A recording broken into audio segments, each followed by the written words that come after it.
اس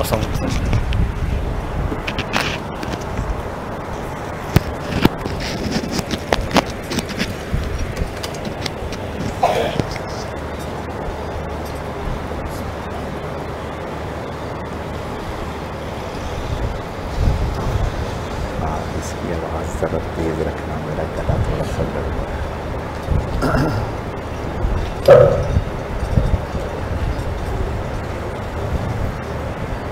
نحمدہ ونصلی علی رسولہ الکریم، اما بعد۔ الحمدللہ آج 5 پارے مکمل ہو گئے۔ ہمارا چوتھا پارہ انشاءاللہ چلے گا۔ چوتھے پارے سے پہلے حضرت عیسیٰ علیہ السلام کے حالات چل رہے تھے۔ اللہ پاک نے حضرت عیسیٰ علیہ السلام کو کچھ معجزات عطا فرمائے تھے۔ ان معجزات میں ایک تو یہ کہ حضرت عیسیٰ علیہ السلام اگر نابینا کی آنکھوں پہ ہاتھ پھیرتے تو اللہ تعالیٰ اس سے بینائی عطا فرما دیتے۔ مردے کو اللہ تعالیٰ کے حکم سے زندہ کر دیتے۔ اسی طرح آدمی گھر میں کیا کھا کے آیا ہے، کیا چھوڑ کے آیا ہے، حضرت عیسیٰ علیہ السلام بتا دیتے کہ گھر سے یہ کھا کے آئے ہو اور یہ چھوڑ کے آئے ہو۔ تو اللہ پاک نے حضرت عیسیٰ علیہ السلام کو زندہ آسمانوں پر اٹھا لیا اپنی قدرت سے۔ انشاءاللہ چھٹے پارے میں اس کا تفصیل سے ذکر آئے گا۔ نجران سے ایک عیسائیوں کا وفد آیا حضور صلی اللہ علیہ وسلم کے پاس۔ اس وفد نے پورے دلائل کے ساتھ اور پوری کوشش کی کہ حضرت عیسیٰ علیہ السلام کو اللہ کا بیٹا ثابت کریں اور الہ ثابت کریں۔ آپ صلی اللہ علیہ وسلم نے بہت سمجھایا۔ قرآن پاک نے بھی فرمایا ان مثل عیسیٰ عند اللہ کمثل آدم۔ عیسیٰ علیہ السلام کی مثال آدم علیہ السلام کی طرح ہے کہ آدم علیہ السلام کو اللہ پاک نے بغیر والد اور بغیر والدہ کے پیدا کیا تھا۔ تو عیسیٰ علیہ السلام کو اللہ پاک نے بغیر والد کے پیدا کر دیا۔ اگر آدم علیہ السلام بغیر والد اور والدہ کے پیدا ہو کر خدا اور الہ نہیں، تو پھر عیسیٰ علیہ السلام بغیر والد کے پیدا ہو کر الہ کیسے ہو سکتے ہیں؟ خیر وہ نہ مانے۔ آپ صلی اللہ علیہ وسلم نے ارشاد فرمایا کہ ٹھیک ہے، مباہلہ کر لو۔ مباہلہ کا معنی ہوتا ہے کہ آپ بھی آ جائیں اور میں بھی اپنے قریبی عزیزوں کو بلاتا ہوں، ہم ایک دوسرے کی ہلاکت کی بد دعا کرتے ہیں۔ میں تمہاری ہلاکت کی بد دعا کروں گا، تم میری ہلاکت کی بد دعا کرنا۔ جو سچا ہوگا وہ بچ جائے گا اور جو جھوٹا ہوگا وہ تباہ و برباد ہو جائے گا۔ چنانچہ آپ صلی اللہ علیہ وسلم حضرت فاطمہ الزہرا، حضرت حسن، حضرت حسین، حضرت علی رضی اللہ تعالی عنہم، انہیں ساتھ لے کر کے جب باہر آئے تو وہ لرز گئے، کانپ گئے انہیں دیکھ کر، اور ان کا جو بڑا تھا اس نے اپنے ساتھیوں سے کہا کہ یہ اللہ کے نبی ہیں، اگر انہوں نے بد دعا فرما دی تو ہمارا تہس نہس ہو جائے گا، ہم بچیں گے نہیں، لہٰذا عافیت کا راستہ یہ ہے کہ ان سے صلح کر لی جائے۔ چنانچہ پھر انہوں نے آپ صلی اللہ علیہ وسلم سے صلح کر لی۔ تو اگلے رکوع میں اللہ پاک نے وسلم کے بارے میں فرمایا کہ حضرت ابراہیم ان ابراہیم، کہ کہ ابراہیم علیہ الصلوۃ والتسلیم نہ یہودی تھے نہ عیسائی تھے، بلکہ ابراہیم علیہ الصلوۃ والتسلیم دین حنیف کے پیروکار تھے۔ حضرت ابراہیم علیہ الصلوۃ والتسلیم کے دین کے اصولوں میں ایک تو شرک سے برات تھی، دوسرا قربانی تھی، اور تیسرا بیت اللہ کی طرف منہ کر کے نماز پڑھنا تھا۔ تو یہ حضرت ابراہیم علیہ الصلوۃ والتسلیم کے دین کی بنیادی چیزیں تھیں، اور اللہ پاک نے قرآن پاک میں ذکر فرمایا للذین اتبعوا ھذا النبی، کہ حضور صلی اللہ علیہ وسلم ابراہیم علیہ السلام کے سب سے زیادہ قریب ہیں۔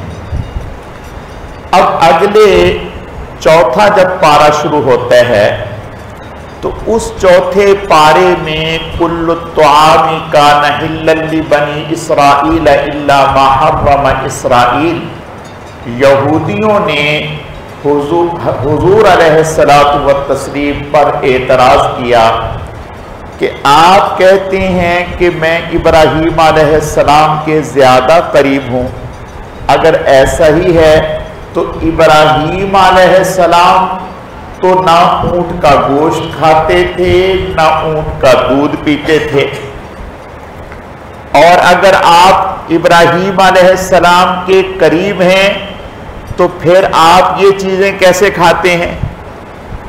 انہوں نے آپ صلی اللہ علیہ وسلم پر یہ اعتراض کیا۔ اللہ پاک نے قرآن پاک میں جواب دیا کل الطعام کان حلا لبنی اسرائیل الا ما حرم اسرائیل علی نفسہ من قبل ان تنزل التوراۃ، کہ ابراہیم علیہ السلام یہ ساری چیزیں کھاتے تھے، کوئی چیز بھی ایسی نہیں، نہ اونٹ کا گوشت نہ اونٹ کا دودھ، کہ ابراہیم علیہ السلام انہیں نہ کھاتے ہوں نہ استعمال کرتے ہوں دودھ کو۔ ہاں، جو خود بنی اسرائیل نے اپنے اوپر حرام کر لی، ہوا یہ تھا کہ حضرت یعقوب علیہ السلام جو حضرت ابراہیم علیہ السلام کے پوتے ہیں، انہیں عرق النساء کا درد ہوا۔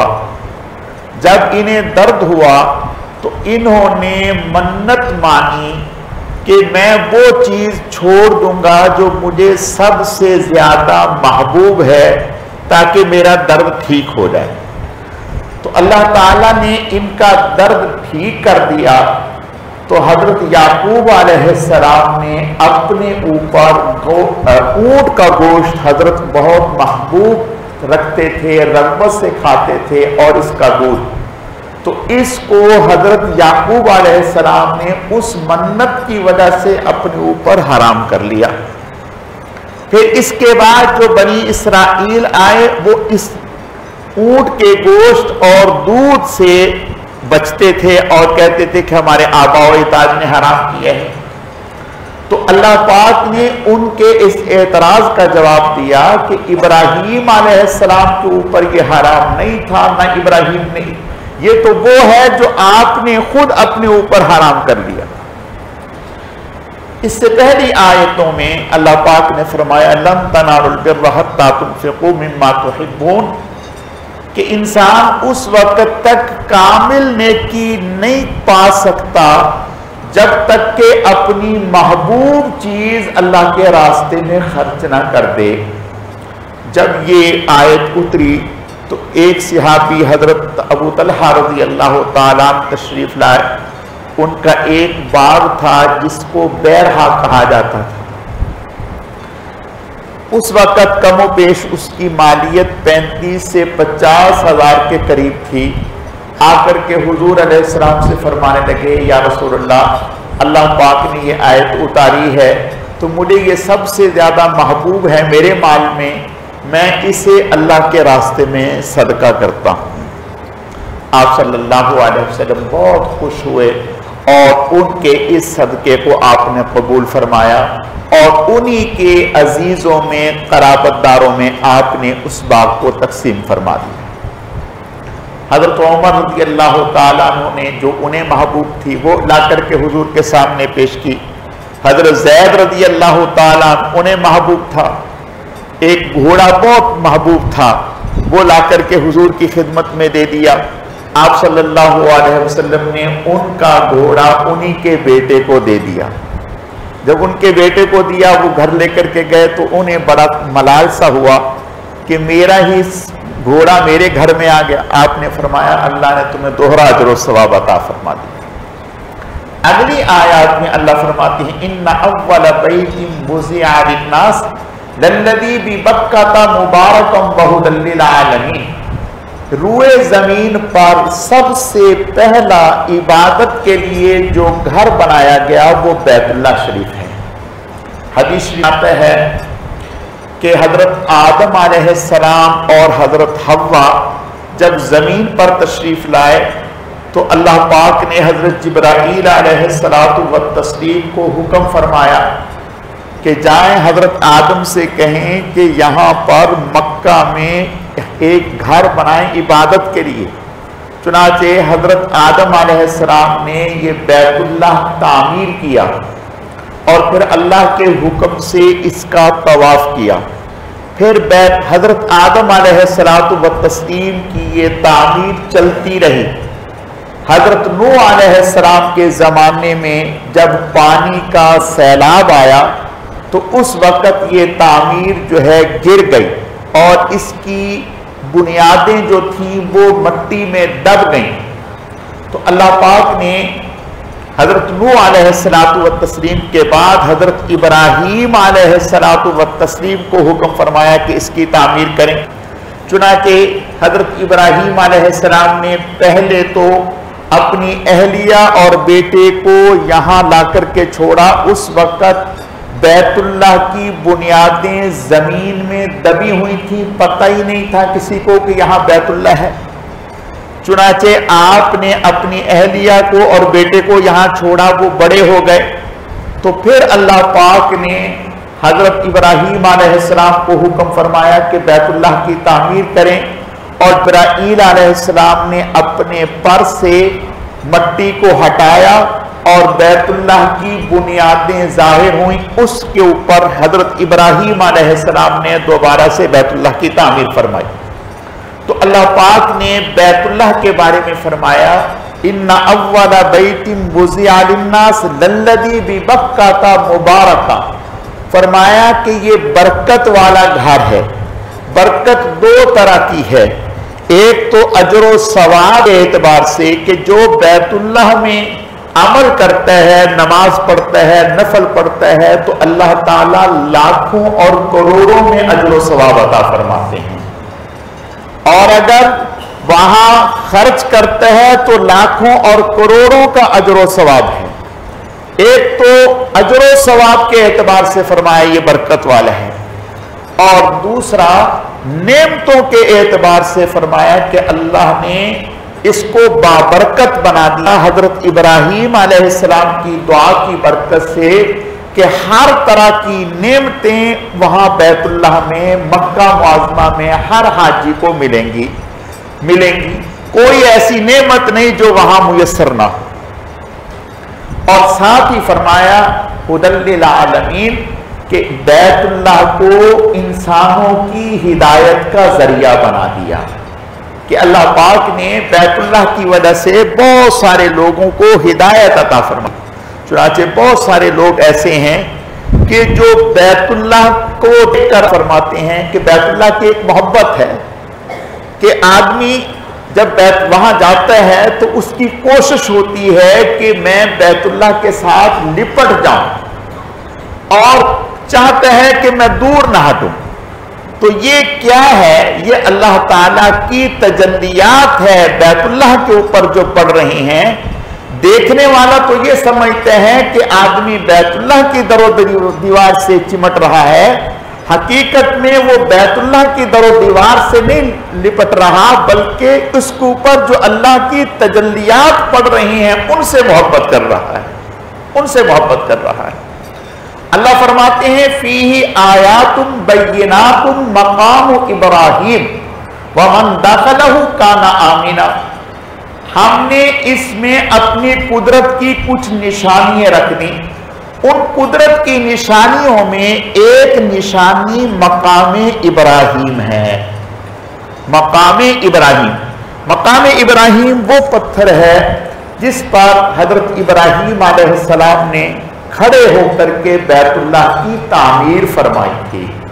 حدیث میں آتا ہے یہ پتھر اللہ پاک نے جنت سے بھیجا تھا، اور ایسا موم حضرت ابراہیم کے لیے کہ جیسے فوم میں آدمی کا پاؤں نیچے دھس جاتا ہے، تو اس پتھر میں اتنے پاؤں کے نشان حضرت ابراہیم علیہ السلام کے موجود ہیں۔ اور علماء نے لکھا ہے، احادیث میں آتا ہے کہ اللہ پاک نے اس پتھر میں حضرت ابراہیم علیہ السلام کے لیے یہ معجزہ رکھ دیا تھا کہ جب وہ بیت اللہ شریف کی تعمیر فرماتے، جیسے جیسے تعمیر بلند ہوتی تو یہ پتھر بھی خود بخود اونچا ہوتا جاتا، جب نیچے اترنا ہوتا تو نیچے ہو جاتا۔ اللہ فرماتے ہیں فیہ آیات بینات مقام ابراہیم، اس میں واضح نشانیوں، قدرت کی واضح نشانیوں میں سے ایک نشانی مقام ابراہیم بھی ہے۔ اللہ نے اس کو اپنی قدرت کی نشانیاں قرار دیا۔ اور اسی طرح حجر اسود، حدیث میں آتا ہے اللہ پاک نے مقام ابراہیم اور حجر اسود کے نور پر پردہ ڈال دیا۔ اگر اللہ تعالیٰ ان کے نور پر پردہ نہ ڈالتے تو یہ اتنے روشن ہوتے کہ مشرق مغرب شمال جنوب اس کی روشنی سے منور ہو جاتا، اتنا نور ہوتا ان میں۔ لیکن اللہ پاک نے اس نور کے اوپر پردہ ڈال دیا، اور اس میں حجر اسود بھی اللہ پاک نے اپنی نشانیوں میں سے، حدیث میں آتا ہے حجر اسود کو اللہ نے یمین اللہ کہا کہ اللہ کا ہاتھ ہے، جس نے حجر اسود کو بوسہ دیا اس نے گویا اللہ کے ہاتھ کو بوسہ دیا۔ اور حدیث میں آتا ہے کہ جس شخص نے حجر اسود کو بوسہ دیا، کل قیامت کے دن حجر اسود اسے میدان حشر سے ایسے نکال لے گا جیسے مرغی دانے کو نکال لیتی ہے، اور نکال کر کے وہ اللہ کی بارگاہ میں ان کی سفارش کرے گا۔ اللہ تعالیٰ حجر اسود کی سفارش کو قبول فرمانے۔ لوگوں میں دو طرح کے لوگ ہیں، بعض وہ ہیں کہ جو حجر اسود کو بوسہ نہیں دیتے، ڈرتے رہتے ہیں کہ بھئی کوئی دھکم پیل نہ ہو جائے، اور بعض وہ ہیں وہ کہتے ہیں کچھ بھی ہو حجر اسود کو بوسہ تو دینا ہی دینا ہے۔ حضرت عبداللہ ابن عمر رضی اللہ تعالیٰ، جو حضرت عمر رضی اللہ تعالیٰ کے صاحبزادے، وہ حجر اسود کو بوسہ لازمی دیتے تھے۔ کئی دفعہ ایسا ہوا کہ حجر اسود کو بوسہ دینے میں دھکم پیل میں ان کی ناک پھٹ گئی، چہرہ لہو لہان ہو گیا، لیکن اس کے باوجود انہوں نے حجر اسود کو بوسہ دیا، چھوڑا نہیں۔ تو دونوں طرح کے لوگ ہیں۔ آپ صلی اللہ علیہ وسلم نے حضرت عمر رضی اللہ تعالیٰ ساتھ تھے، تو آپ نے حضرت عمر سے فرمایا کہ عمر تم حجر اسود کو بس دور سے ہی ہاتھ لگا دینا، اتنا ہی کافی ہے، اگر تم قریب جاؤ گے تو حضرت عمر رضی اللہ تعالیٰ طاقتور تھے، تو فرمایا کہ ایسا نہ ہو کہ دوسروں کو ایذا پہنچے۔ تو حجر اسود کو بوسہ دینا سنت ہے، لیکن جان بچانا فرض ہے۔ یہ ضروری نہیں ہے کہ حجر اسود کو بوسہ دینے میں آدمی شہید ہی ہو جائے۔ بعض عورتوں کو شوق چڑھتا ہے حجر اسود کو بوسہ دینے کا، وہ بیچاری اپنا سر تو کسی نہ کسی طریقے سے اندر داخل کر دیتی ہیں، اب اس انتظار میں ہوتی ہیں کہ کوئی تیسری مخلوق ہی آ کر کے باہر نکالے۔ پیچھے سے پریشر اتنا ہوتا ہے کہ جس کا سر اندر چلا گیا اس کا باہر نہیں نکل سکتا۔ اللہ تعالیٰ عافیت کا معاملہ فرمائے۔ تو اللہ پاک نے فرمایا کہ ہماری قدرت کی نشانیوں میں سے مقام ابراہیم ہے، حجر اسود ہے، اور فرمایا من داخلہ کان آمنا، جو بیت اللہ میں داخل ہو گیا وہ امن والا ہو گیا۔ علماء نے لکھا ہے کہ اسلام سے پہلے بھی، کفر کے زمانے میں بھی، کافروں کے ہاں بھی بیت اللہ کا اتنا احترام تھا کہ اگر باپ کا بھائی کا قاتل وہ حرم میں آ جاتا تو اسے دیکھ کر کے نظریں نیچے کر لیتے، مجال نہ تھی کہ اس کے اوپر ہاتھ اٹھاتے، کہتے تھے کہ اب یہ امن والا ہو گیا۔ تو اللہ پاک نے بیت اللہ کے امن والے ہونے کے عمل کو قیامت تک باقی رکھا، فرمایا من دخلہ کان آمنا، جو اس میں آ گیا وہ امن والا۔ صرف حضور صلی اللہ علیہ وسلم کے لیے فتح مکہ کے موقع پر چند گھڑیوں کے لیے اللہ پاک نے اس کی حرمت کو آپ کے لیے حلال کیا تھا، اور اس کے بعد جیسے پہلے یہ حرمت والا ہے اب بھی وہاں حکم یہ ہے کہ محرم جو ہے شکار نہیں کر سکتا، حرم میں آپ کسی جانور کو جو ہے اس کو اٹھا نہیں سکتے، اس کو بھگا نہیں سکتے، تو اللہ پاک نے یہ اس کی عزت بیان کی ہے۔ اگلی آیات میں اللہ پاک نے ذکر فرمایا کہ ایک منافق تھا شماس بن قیس، اس نے صحابہ کرام رضوان اللہ علیہم اجمعین، اوس اور خزرج یہ دونوں قبیلے انصار کے قبیلے ہیں، ان دونوں قبیلوں میں یہ چچا زاد بھائی تھے، آپس میں دو بھائیوں کی اولاد تھے، تو ان میں 120 سال تک آپس میں لڑائی رہی، 120 سال تک آپس میں لڑائی رہی، اور سینکڑوں لوگ ایک دوسرے کے قتل ہوئے۔ آپ صلی اللہ علیہ وسلم کی برکت سے اللہ پاک نے ان میں صلح کروا دی۔ جب ان میں صلح ہو گئی تو آپ صلی اللہ علیہ وسلم کی برکت سے یہ آپس میں اکٹھے ہو گئے، بھائی بھائی ہو گئے۔ تو ایک موقع ایسا آیا کہ یہ دونوں خاندان اکٹھے بیٹھے، اور ایک منافق شماس بن قیس، اس نے جب یہ دیکھا تو اسے بڑا وہ لگا کہ بھئی یہ اکٹھے کیسے بیٹھے ہیں، چنانچہ اس نے یہ حرکت کی کہ کسی کو تیار کیا، اس نے جاہلیت کے زمانے کے دشمنی پر مبنی جو اشعار تھے وہ اشعار پڑھ دیے۔ جب وہ اشعار پڑھے تو بس پھر کیا تھا کہ دونوں طرف سے آتش انتقام یعنی ایک دوسرے سے بدلہ لینے کا جذبہ وہ بیدار ہوا، اور دونوں طرف ایک دوسرے کے ساتھ لڑنے کے لیے تیار ہو گئے۔ آپ صلی اللہ علیہ وسلم کو اطلاع ہوئی، آپ صلی اللہ علیہ وسلم تشریف لائے، آپ کا چہرہ غصے سے سرخ ہو گیا، آپ نے دونوں طرف کو ڈانٹا اور فرمایا کہ یہ کیا بات ہے کہ جب اللہ پاک نے تمہیں اسلام جیسی دولت دے دی ہے اور تم آپس میں بھائی بھائی بن گئے ہو، پھر اس طرح کی جاہلیت کی بات نہیں۔ تو اللہ پاک نے قرآن پاک میں اس چیز کو ذکر فرمایا، یا ایھا الذین آمنوا ان تطیعوا فریقا من الذین اوتوا الکتاب یردوکم بعد ایمانکم کافرین، فرمایا کہ اے ایمان والو، اہل کتاب کا ایک طبقہ یعنی یہودی اور عیسائیوں کا ایک طبقہ وہ تو یہ چاہتا ہے کہ تمہیں ایمان لانے کے بعد دوبارہ کفر کی طرف دھکیل دیں، تو لہذا آپ ان کی سازشوں سے ہوشیار رہا کرو، ان کی سازشوں میں نہ آیا کرو۔ اگر آپ ان کی سازشوں کو نہیں سمجھیں گے تو یہ پھر آپس میں دوبارہ سے پھر تمہیں دست و گریباں کر دیں گے اور پھر تم اسلام سے دور ہو جاؤ۔ اگلی آیات میں اللہ پاک نے فرمایا یوم تبیض وجوہ وتسود وجوہ، قیامت کے دن دو طرح کے لوگ ہوں گے، اہل جنت اور اہل جہنم۔ اہل جنت کے چہرے ایسے روشن ہوں گے جیسے چاند روشن ہوتا ہے، اور اہل جہنم کے چہرے سیاہ ہوں گے، ظلمت چھائی ہوئی ہوگی، اور ان کا لباس بھی سیاہ ہوگا اور ان کو جہنم میں ڈال دیا جائے گا۔ اگلی آیات میں اللہ پاک نے احد کے حالات کو ذکر کیا ہے۔ سن 2 ہجری میں رمضان المبارک میں اللہ پاک نے مسلمانوں کو بہت بڑی کامیابی بدر کی صورت میں عطا کی کہ مسلمان 313 اور کفار جو ہے وہ 1000 سے اوپر کی تعداد تھی، تو مسلمانوں نے اس موقع پر کافروں کے 70 بڑے بڑے سرداروں کو قتل کر دیا، اور 70 کے قریب لوگوں کو قید کر لیا. تو اس کا کفار کو بہت غصہ تھا، جنون تھا.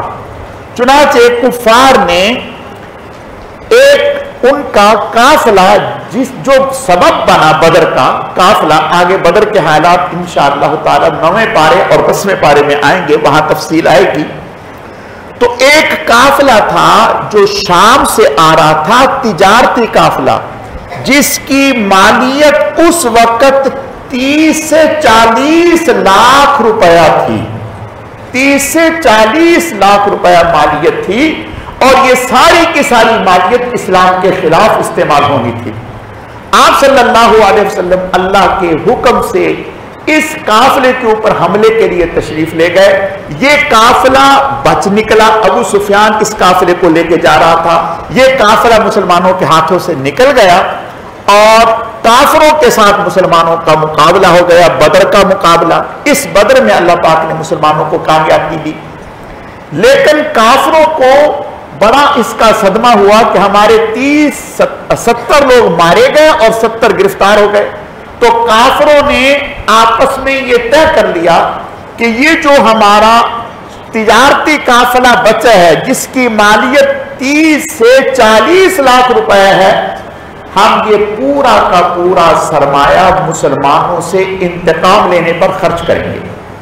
چنانچہ کافروں نے خود بھی تیاری کی اور قبائل کو بھی ساتھ ملایا. اگلے سال کفار مدینہ کے اوپر چڑھائی کی نیت سے آ گئے، عورتیں بھی ساتھ، مرد بھی. 3000 کا لشکر عورتوں کے ساتھ، ساز و سامان کے ساتھ اور رقص و سرود کی محفلوں کے ساتھ جب مدینے کے اوپر چڑھائی کر دی تو آپ صلی اللہ علیہ وسلم نے مشورہ کیا. اور یہ پہلا موقع تھا کہ آپ صلی اللہ علیہ وسلم نے اس مشورے میں منافقوں کا جو سردار سرگنا تھا عبداللہ ابن ابی ابن سلول، اس کو بھی آپ نے مشورے میں شامل کیا. چنانچہ آپ نے ایک بڑی مشاورت کی. اس مشاورت میں جو بڑے مخلص معمر صحابہ کرام تھے، ان کی رائے یہ تھی کہ ہمیں لڑائی مدینے میں رہ کر لڑنی چاہیے. یعنی اگر وہ حملہ آور ہوتے ہیں، ہم اپنے گھروں میں رہیں تو دشمنوں پر حملہ کرنا اور ان کے مقابلہ کرنا ہمارے لیے آسان ہوگا. آپ صلی اللہ علیہ وسلم کی رائے بھی یہی تھی کہ مدینہ میں رہ کر کے لڑائی کی جائے، باہر نہ نکلا جائے. یہ جو منافقوں کا بڑا سردار تھا عبداللہ ابن ابی ابن سلول، اس کی رائے بھی یہی تھی. لیکن جو نوجوان صحابہ کرام مخلص تھے، ان کی خواہش یہ تھی، وہ یہ کہہ رہے تھے یا رسول اللہ ہم مقابلہ باہر نکل کے کریں، کافر ہمیں بزدلی پر محمول سمجھے گا کہ وہ سمجھے گا کہ یہ بزدل ہیں. ہم میدان میں نکل کر ان سے دو ہاتھ کریں، ہم گھروں میں کچھ چھپ کر کے ان کا مقابلہ کریں. اور یہ جو نوجوان تھے، ان کا اصرار تھا اور جذبہ تھا. آپ صلی اللہ علیہ وسلم اس مجلس سے مشاورت سے اٹھے، گھر تشریف لے گئے. اور جب گھر گئے تو بعد میں یہ جو نوجوان ساتھی تھے، انہیں بھی احساس ہونے لگا کہ ایسا تو نہیں کہ ہمارا اصرار کچھ زیادہ ہو گیا. آپ صلی اللہ علیہ وسلم جب باہر تشریف لائے تو آپ زرہ جنگی لباس پہن کر کے تشریف لے آئے. آپ نے زرے پہن لی، ہتھیار لگائے ہوئے. جب آپ اس کیفیت میں آئے تو اب یہ نوجوان صحابہ کہنے لگے یا رسول اللہ اگر آپ کی منشاء مبارک یہ ہے کہ ہم یہیں رہ کر کے لڑائی کریں تو ہم اس پر تیار. آپ نے فرمایا نہیں. جب اللہ کا نبی ایک دفعہ کسی کام کا عزم کر لے، فَإِذَا عَزَمْتَ فَتَوَكَّلْ عَلَى اللَّهِ، پھر اللہ پر بھروسہ ہے. اب جنگی ہتھیار پہن لیے، اب باہر نکل کر کے ہی مقابلہ ہوگا. چنانچہ سارے صحابہ کرام تیار ہو گئے. یہ جو منافق تھے یہ 300 تھے. 300 مسلمانوں کی تعداد 1000 تھی. یہ راستے سے مدینہ سے جب احد جا رہے تھے تو یہ منافق اور ان کا سرگنا یہ کہتے ہوئے نکل گیا کہ جب ہماری بات ہی نہیں مانی جانی، ہمارے مشورے پر عمل ہی نہیں ہونا، تو ہمیں کیا ضرورت ہے اپنے آپ کو مروانے کی؟ تم جانو تمہارا کام، ہم تو تمہارے ساتھ شریک نہیں ہوتے. جب انہوں نے یہ کیا تو اللہ قرآن میں کہتے ہیں اذ ہمت طائفتان ان تفشلا منکم، کہ دو جماعتیں اور مخلص صحابہ کرام کی، ان کے دل بھی ڈولنے لگے کہ بھئی ہم بھی کسی نہ کسی طریقے سے چپکے سے نکل جائیں، لیکن اللہ فرماتے ہیں واللہ ولیہما، اللہ پاک نے ان کی سرپرستی فرمائی، دستگیری فرمائی، ان کے دلوں کو مضبوط کر دیا، یعنی انہیں پھسلنے نہیں دیا، اور اللہ پاک نے ان کی مدد فرما دی، وہ جم گئے۔ تو چنانچہ 700 صحابہ کرام ہیں اور ادھر 3000 ہیں اور 3000 سے بھی اوپر ہیں۔ چنانچہ آپ صلی اللہ علیہ وسلم نے بہت ہی مہارت کے ساتھ، آج بھی جو انگریز ہیں وہ جب احد کا نقشہ جنگی دیکھتے ہیں تو وہ کہتے ہیں کہ آپ صلی اللہ علیہ وسلم سے بڑھ کر کے جنگی مہارت رکھنے والا ہم نے نہیں دیکھا۔ چنانچہ انگریزوں کی کتابوں میں لکھی ہوئی ہے یہ بات کہ آپ صلی اللہ علیہ وسلم کی جنگ احد کی صفوں کو دیکھ کر کے انگریز بھی حیرت زدہ ہو گئے کہ ایسی مہارت سے آپ نے صفیں تشکیل دی تھی کہ اگر ان میں تھوڑی سی کوتاہی نہ ہوتی تو دشمن کے قدم اکھڑ گئے تھے۔ آپ صلی اللہ علیہ وسلم نے اپنے پیچھے پہاڑ کو رکھا، یعنی آپ صلی اللہ علیہ وسلم سامنے میدان کی طرف آپ کا چہرہ مبارک ہے اور پہاڑ پیچھے ہے، اور آپ نے پہاڑ کے اوپر پیچھے سے ایک راستہ ہے، اس راستے میں آپ نے 50 صحابہ کرام کو کھڑا کر دیا، اور آپ نے فرمایا کہ دیکھو دشمن جو ہے اور تو کہیں پیچھے سے نہیں آ سکتا، صرف یہ ایک راستہ ہے جس سے دشمن ہمارے اوپر حملہ آور ہو سکتا ہے۔ ان 50 سے فرمایا کہ کچھ بھی ہو آپ نے یہ جگہ نہیں چھوڑنی، اگر آپ دیکھیں کہ دشمن بھاگ گیا پھر بھی نہیں، اور اگر آپ دیکھیں کہ ہمیں دشمن شکست دے رہا پھر بھی نہیں، آپ اسی جگہ پہ جمے رہنا۔ انہوں نے کہا ٹھیک ہے۔ اب وہ کھڑے ہو گئے، لڑائی شروع ہوئی۔ پہلے ہی مرحلے میں اللہ نے مسلمانوں کو ایسی کامیابی دی کہ کافروں کے قدم اکھڑ گئے، بھاگ گئے، وہ میدان چھوڑ کر کے بھاگ گئے۔ جب وہ بھاگے، اب مسلمان ان کے پیچھے کچھ بھاگے، وہ یوں نکلتے نکلتے یوں بھاگے، ان کافروں کی جو کمان کر رہے تھے وہ حضرت خالد بن ولید رضی اللہ تعالیٰ کر رہے ہیں۔ حضرت خالد بن ولید رضی اللہ تعالیٰ جنگی اعتبار سے بڑے ماہر تھے، بہت ماہر تھے۔ حضرت خالد بن ولید رضی اللہ تعالیٰ عنہ نے جب بھاگتے ہوئے اس جگہ کی طرف دیکھا جہاں آپ نے کچھ لوگوں کو مقرر کیا تھا، تو اس جگہ پر 50 لوگوں کی بجائے 10-12 لوگ رہ گئے۔ ان لوگوں میں آپس میں اختلاف ہو گیا، کچھ کہنے لگے کہ ہم نے یہاں کھڑے ہو کر کے کیا کرنا ہے، دشمن تو بھاگ گیا، لہذا ہم نیچے اترے اور نیچے اتر کر کے مسلمانوں کے ساتھ سامان اکٹھا کریں۔ کچھ کہنے لگے کہ ہمیں یہیں رکنا چاہیے، چنانچہ کچھ نیچے اتر گئے، زیادہ اتر گئے، 10-12 کھڑے رہ گئے۔ حضرت خالد بن ولید رضی اللہ تعالیٰ عنہ نے جنگی مہارت کا مظاہرہ کرتے ہوئے جو ساتھ پیچھے سے لوگ بھاگے آ رہے تھے ان کے پیچھے، انہیں کہا کہ پیچھے پلٹ جاؤ، یعنی دوبارہ پیچھے پلٹ جاؤ۔ وہ پیچھے پلٹے اور خود ادھر سے پیچھے سے حملہ کر دیا، گویا مسلمان درمیان میں آ گئے اور کافر آگے سے بھی ہیں اور پیچھے سے بھی ہیں۔ جب درمیان میں مسلمان آ گئے اور دونوں طرف سے کفار نے گھیر لیا تو نتیجہ کیا ہوا کہ مسلمانوں کے قدم اکھڑ گئے۔ جب مسلمانوں کے قدم اکھڑ گئے تو آپ صلی اللہ علیہ وسلم کے ساتھ اس موقع پر 10-12 صحابہ کرام مخلص رہ گئے، باقی مسلمان جو ہیں ان کے قدم اکھڑ گئے۔ اور ادھر شیطان نے، یہ ابلیس نے یہ افواہ پھیلا دی کہ حضور صلی اللہ علیہ وسلم علیہ باللہ شہید ہو گئے۔ جب یہ خبر پھیلی تو مسلمانوں کے اور ہاتھ پاؤں ٹھنڈے ہو گئے، تو اب مسلمان کچھ تو یہ کہنے لگے کہ جب حضور ہی نہ رہے تو اب مقابلہ کر کے کیا لینا، اور کچھ نے یہ کہا کہ جب حضور نہیں رہے تو ہم نے زندہ رہ کر کے کیا کرنا۔